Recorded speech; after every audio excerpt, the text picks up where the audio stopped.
Mes amis, par une nuit sans lune, le détroit d'Ormuz est une gorge sombre où résonne un cinquième de tout le pétrole de la planète. Le silence de l'aube, seulement brisé par le son rythmique, presque hypnotique, des pales du chasseur de chars américain, la H-64 Apache patrouillant les eaux territoriales d'Oman. Et soudain, la télémétrie tombe en panne.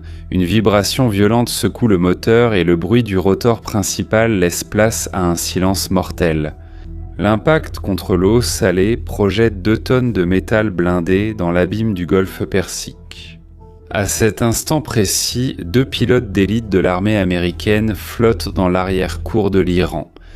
Le monde attend un hélicoptère de sauvetage qui ne viendra jamais, car ce qui s'est passé ensuite a changé l'histoire des guerres à jamais.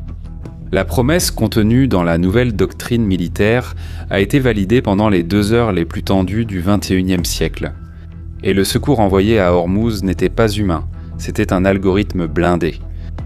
Pendant que les antennes de la garde révolutionnaire islamique tentaient de trianguler la position des survivants pour les transformer en monnaie d'échange dans les négociations internationales, la marine américaine a activé un mécanisme silencieux. Un bateau robot entièrement guidé par l'intelligence artificielle a glissé sur les eaux sans qu'aucun membre d'équipage n'ait besoin de mettre le pied à bord, dans le couloir de la mort le plus surveillé de la planète. Mes amis, la miniature de la vidéo sur laquelle vous avez cliqué aujourd'hui n'est pas un exercice de fiction. C'est l'enregistrement exact du moment où les opérations de sauvetage humaines sont devenues obsolètes. Et pour comprendre l'importance de ce scénario, vous devez voir l'AH-64 Apache non seulement comme un hélicoptère, mais comme la machine la plus létale jamais construite pour opérer sur la ligne de bout. Dans le théâtre d'opération du golfe Persique, ce monstre blindé a été transformé de chasseur de chars en véritable tueur de drones et gardien des navires commerciaux. Il vole constamment à basse altitude, exactement dans la zone de menace, là où les radars classiques deviennent aveugles. Et perdre une telle plateforme au milieu du détroit n'est pas si dangereux. Qu'est-ce qui a vraiment causé la chute de ce géant de métal ?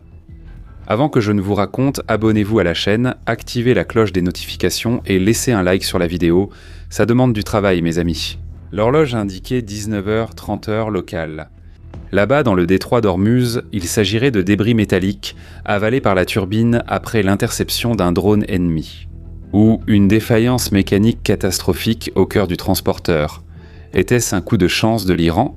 La réponse va briser toutes vos attentes. Le mystère entourant la cause de l'accident maintient la communauté du renseignement en haleine. La garde révolutionnaire s'est précipitée à la télévision de Téhéran pour répandre la rumeur selon laquelle il s'agirait d'une défaillance de leur avion. Défaillance ou défaillance d'avion ? Ou une défaillance d'avion ? Une défaillance ? Un contrôle absolu sur les 20 km les plus dangereux d'eau de la carte actuelle. Mais l'analyse factuelle reste encore non concluante. L'Apache opérait près de la côte d'Oman, c'est vrai. Complètement hors de portée des systèmes conventionnels de Téhéran, c'est également vrai. Eh bien, l'enquête officielle cherchait à savoir si le moteur avait aspiré des débris d'un appareil détruit quelques instants auparavant, ou si l'effort continu de battre l'air pour maintenir la portance avait fini par provoquer une défaillance technique. Alors que l'Iran luttait contre la montre, préparant des affiches de revendication avec le visage des otages potentiels, la machine silencieuse de l'Occident suivait déjà la télémétrie des sièges éjectables. Maintenant, arrêtez-vous et réfléchissez avec moi. Si l'Iran contrôlait vraiment le détroit d'Ormuz avec ses vedettes rapides, aurait-il permis à un navire autonome américain d'entrer dans leur zone de tir et d'extraire les pilotes sans tirer un seul projectile ? La stratégie navale de Téhéran repose sur le concept de saturation asymétrique. Face à la nécessité technique de construire une marine de guerre traditionnelle, avec des contre-torpilleurs et des croiseurs capables d'affronter la flotte occidentale, le régime des ayatollahs a misé toutes ses cartes sur ce qu'on appelle la flotte moustique des gardiens de la Révolution. Il s'agit d'un essaim de centaines de vedettes rapides d'attaque, bon marché, agiles et armés de roquettes et de missiles légers à courte portée. Ces essaims de hyènes marines encerclent les cargos, lancent des mines et posent des champs de mines. Il a déjà lancé une marine de défense par le biais du gouvernement pour cibler des objectifs en mer. C'est une tactique d'extorsion conçue pour maintenir la stratégie de Téhéran face au concept autonome américain et garantir que le régime conserve un flux d'argent liquide, même sous des sanctions sévères. Et, au moment où l'Apache a touché l'eau, Téhéran a déployé des dizaines de ses vedettes rapides depuis ses bases insulaires pour traquer les leurs. Le temps jouait contre la vie des soldats. 2 heures à flotter dans des eaux infestées de mines magnétiques et de courants traîtres. Parce qu'en pratique, ce qui se passe, c'est qu'à chaque minute où un hélicoptère de sauvetage traditionnel piloté par un équipage ou un bateau de recherche avec équipage reste immobile au-dessus de cette zone, il cesse d'être un sauveteur et devient une seconde cible stratégique pour les missiles de la côte iranienne. Lors des conflits précédents, le commandement militaire acceptait ce risque extrême parce qu'il n'y avait pas d'alternative pour ramener les soldats à la maison. Mais la donne a changé. Les États-Unis n'ont pas envoyé de marins à l'abattoir. Ils ont activé l'armée fantôme qui était déjà installée sous le nez des Iraniens. Êtes-vous d'accord avec cette stratégie qui consiste à retirer l'élément humain de la ligne de front dans l'endroit le plus dangereux de la planète ? Dites-nous en commentaire si vous préférez voir des robots ou des soldats dans cette zone de conflit. Parce que la révélation qui marque le tournant de cette crise porte le nom de Task Force 59. Ne pensez pas à cette force opérationnelle comme à un groupe de marins nettoyant des ponts à Bahreïn. La Task Force 59 est le laboratoire avancé d'intelligence artificielle de la 5e flotte américaine. Ils ont passé les dernières années à parsemer le golfe Persique de capteurs invisibles et d'embarcations sans équipage, transformant le fond marin en un véritable aquarium, intelligent et surveillé en temps réel par des algorithmes d'apprentissage profond. Et dans la panoplie d'outils de la Task Force 59, il existe des vecteurs qui semblent tout droit sortis d'un manuel de science-fiction militaire. Le premier est The Lamprey, une sangsue numérique sous-marine qui se fixe à la coque des sous-marins et des navires ennemis. De manière silencieuse, il enregistre la signature acoustique et suit la trajectoire jusqu'à la base cachée d'origine, avant de se détacher et de flotter à nouveau vers le fond de l'océan. Le deuxième est le Manta Ray. Plus qu'un véhicule, c'est un observateur silencieux, de reconnaissance qui reste immobile pendant des semaines sur le fond marin, consommant un minimum d'énergie et collectant des données des satellites chaque fois qu'il pointe son antenne vers la surface. Mais le véritable protagoniste du sauvetage a été le bateau robot de surface. Une embarcation autonome qui a traversé le champ de mines iranien sans hésitation, guidée par des lignes de code qui traitaient pour des milliers de variables nautiques par seconde. Que restera-t-il de la tactique d'intimidation de l'Iran contre les navires commerciaux non armés lorsque l'ensemble des patrouilles extérieures aura été transféré à des essaims de bateaux robots équipés d'armes automatiques et d'une intelligence intégrée ? Eh bien, l'exécution du sauvetage a fonctionné avec la précision d'un chirurgien opérant à distance pendant que la salle d'attente de l'hôpital est en train de brûler. Le bateau robot de la Task Force 59 a navigué vers les coordonnées des pilotes survivants en utilisant un ensemble de capteurs optiques et thermiques haute résolution. L'intelligence artificielle de l'embarcation a identifié le motif de chaleur des gilets de sauvetage au milieu de l'obscurité du golfe Persique, en ignorant les bruits thermiques provoqués par les vagues et les débris flottants. La machine a calculé l'approche idéale, compensant la force du vent et le courant pour stationner la coque métallique à quelques centimètres des aviateurs épuisés. La scène capturée par les caméras de surveillance est cinématographique. Les 2 pilotes américains épuisés, après avoir dérivé pendant 2 heures sous la menace imminente d'être capturés, voient une structure d'acier émerger dans l'ombre de la nuit. Le silence du moteur électrique du bateau robot était plus effrayant que le bruit des vedettes iraniennes qui traversaient l'horizon. Il n'y avait pas de visages humains à bord. Il n'y avait ni cri de commandement, ni main de marin tendue au-dessus du bastingage. Il n'y avait que le son subtil des moteurs électriques, des bras mécaniques d'assistance et des échelles d'accès automatisées conçues pour récupérer le personnel dans l'eau. L'IAR a récupéré les survivants, verrouillé les sas blindés de protection et entamé la navigation de retour vers Oman à vitesse maximale, effectuant des manœuvres d'évasion autonomes pour éviter les patrouilles de la flotte de moustiques qui traversaient les zones à l'aveugle. L'Iran avait été vaincu. Ils ont cherché des otages et n'ont trouvé que la trace d'écume laissée par une machine qui voyage sans craindre la mort. Mes amis, l'impact géopolitique de cet événement établit une nouvelle ligne de démarcation dans l'histoire de la guerre d'usure. Que se passera-t-il pour la géopolitique du Moyen-Orient lorsque les bateaux robots de la Task Force 59 cesseront simplement de récupérer des pilotes blessés et recevront l'autorisation à distance d'ouvrir le feu? Eh bien, l'Iran a passé les dernières décennies à y croire, qu'il détenait la clé du goulet d'étranglement mondial parce qu'il était prêt à accepter le coût humain de perdre des dizaines de vedettes rapides pour couler un navire occidental. Il jouait sur la carte de l'indignation publique américaine face à la perte de vie de leurs marins. Mais l'algorithme ne pleure pas. L'algorithme n'organise pas de funérailles avec drapeau plié et le code métallique n'exige pas d'autorisation politique pour la mission. L'Iran pensait avoir le contrôle absolu d'Ormuz avec ses moustiques. Il ne savait pas que les forces alliées avaient apporté l'insecticide numérique. Le véritable échec et mat que cette technologie impose au régime des ayatollahs, c'est la destruction de leur pouvoir de négociation. Le président Donald Trump a été direct dans sa déclaration publique.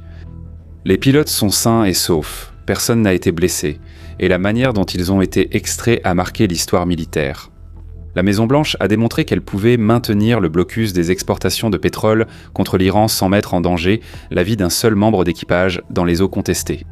Si les vedettes de la garde révolutionnaire tentent d'intensifier le conflit, la réponse américaine sera de déployer des essaims de bateaux autonomes équipés de mitrailleuses automatisées et d'armes à énergie dirigée, combattant l'essaim perse avec une intelligence artificielle décentralisée. La valeur politique des menaces de Téhéran s'est évaporée dans les eaux du Golfe. Mais si vous pensez que l'Iran est le seul à trembler face à ce sauvetage robotique, regardez ce qui se passe actuellement dans le détroit de Taïwan. Le reflet de cette nouvelle réalité militaire a déjà traversé la moitié de la planète et s'est installé en Extrême-Orient. Pendant que les robots de la Task Force 59 nettoyaient le golfe Persique, la marine chinoise a lancé une opération d'intimidation massive en Extrême-Orient, utilisant des navires de guerre et des avions militaires pour encercler et surveiller la frégate néerlandaise, Tromp lors de son passage dans les eaux internationales du détroit de Taïwan. La surveillance a enregistré le passage de plus de 200 vecteurs aériens de Pékin pénétrant dans la zone d'identification de défense aérienne taïwanaise, dans une démonstration de force qui tente de normaliser le contrôle territorial par la saturation et la répétition d'exercices d'encerclement. La réponse de Taïwan a été de déclencher un budget d'urgence de plusieurs milliards destiné à l'acquisition d'armes de dernière génération et de systèmes de surveillance automatisés. Les renseignements militaires occidentaux ont compris que la Chine adopte la stratégie de l'Iran à grande échelle, submerger la défense adverse par le nombre. C'est là que l'ingénierie de la 4e dimension intervient. Le Pentagone accélère des projets comme les avions hypersoniques réutilisables développés par la DARPA, conçus pour voler au-dessus de Mach 5 et éliminer le besoin de pilotes humains dans des environnements opérationnels, protégés par des défenses à haute densité. Le XXIe siècle a décrété la fin de l'ère de la chair à canon en première ligne. Les empires autoritaires sont sur le point de se heurter à un mur de silicium et d'alliage de titane qui fonctionne de manière intégrée d'Ormuz à Taipei. La vérité possède une musculature qu'aucune propagande d'État ne peut déformer. Et le sauvetage effectué de manière autonome à Ormuz a prouvé que la domination sur les goulets d'étranglement stratégiques du monde ne dure pas. Elle n'appartient plus à celui qui a le plus d'hommes prêts à mourir, mais à celui qui détient la meilleure ligne de code et la plus grande vitesse de traitement des cibles. Et cela, vous pouvez le vérifier exactement comme je l'ai dit en Ukraine. Poutine a plus d'hommes. Poutine envoie plus d'hommes en première ligne. Mais il est enlisé depuis plus de 4 ans dans des tranchées du 19e siècle. Mes amis, le blocus électronique s'est refermé sur les ambitions de la garde révolutionnaire islamique. Si le régime des ayatollahs insiste à tester les limites du blocus économique à travers les provocations de sa flottille de vedettes rapides, les plateformes autonomes continueront d'assurer le nettoyage systématique des routes d'exportation jusqu'à ce que le pouvoir de coercition de Téhéran soit réduit à zéro absolu. Le futur est arrivé et il est contrôlé par des algorithmes qui n'hésiteront pas face au danger. Et face à toute cette autopsie du combat et à l'ingénierie de l'intelligence artificielle, je te pose une question. Une question directe pour séparer les vrais analystes des spectateurs qui ne font que survoler l'actualité. Penses-tu que ce sauvetage inédit par bateau robot est l'atout définitif de la technologie qui a éliminé le risque humain dans la guerre ? Ou bien s'agissait-il d'une manœuvre stratégique d'urgence parce que l'Occident sait qu'il ne peut pas supporter le coût politique de nouveaux otages entre les mains de l'Iran ? Si tu considères ce changement comme une victoire de l'ingénierie autonome, écris dans les commentaires le mot « technologie ». Mais si tu vois ce mouvement comme un coup politique pour protéger les négociations de la Maison-Blanche, commente le mot « stratégie ». Donne maintenant ton verdict et partage ton analyse juste en dessous dans les commentaires. Je vais lire chacun d'eux pour comprendre comment tu penses et t'apporter de nouveaux faits par la suite. Maintenant, nous ne faisons plus seulement des vidéos de supporters. Maintenant, oui mes amis, plus tard dans la soirée, Donald Trump a pris la parole et a rendu son verdict. L'hélicoptère a été abattu par l'Iran.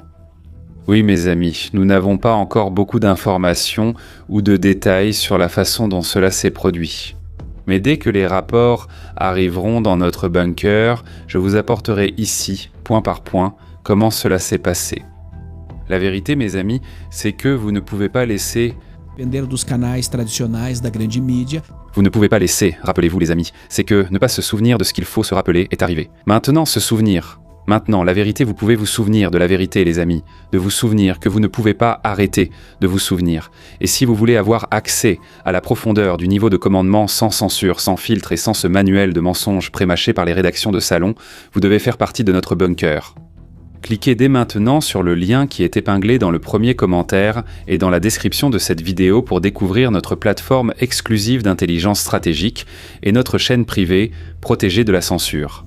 Vous savez qu'ici, nous sommes sur un terrain loué, mais là-bas vous rejoignez plus de 3000 personnes, des analystes d'élite qui ont compris que l'information libre de toute manipulation étatique a un coût et ont décidé de financer des informations indépendantes et authentiques.